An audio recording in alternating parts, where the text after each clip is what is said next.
The story was simple, but worked wonders with the excellent characters that perfectly reflected their game counterparts. They even had unique aspects given to them that helped them stand out in all the right ways. The action was phenomenal with great depth and detail that shows how much work was put into this. There were so many nods and references to other classic Nintendo properties that you'd want to go back to find them all. And Charles Martinet is in this with a small but great role. But with all that said, it does mess up its flow with some of the music. Definitely not the original score though, since it mixes the classic music with an epic and emotional tone.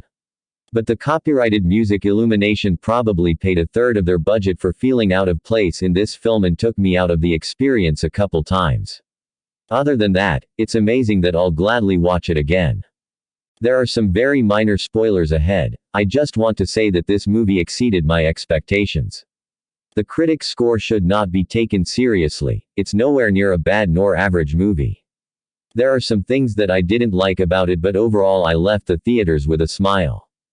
The visuals are probably the best Illumination Studios has ever done, very smooth and gorgeous to look at.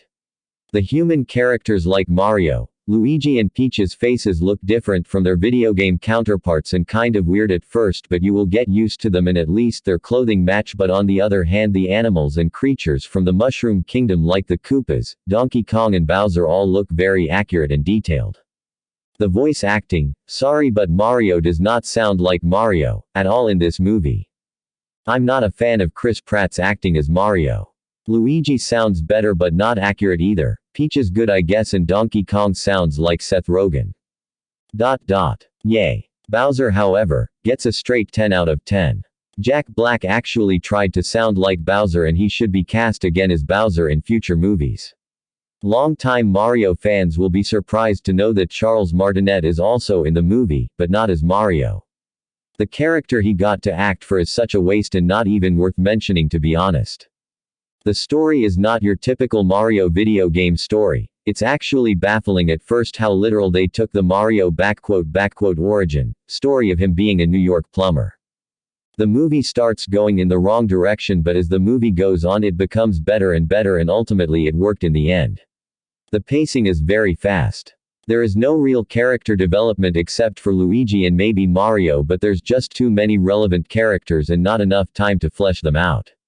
At least they all have defined personalities. Overall, it's not an amazing movie but definitely a fun and good first outing by Nintendo and Illumination. It's full of Mario references and just good fan service like a Mario movie should be. Here's hoping for future Mario movies. An 8 but giving it a 10 to even out the hater trolls.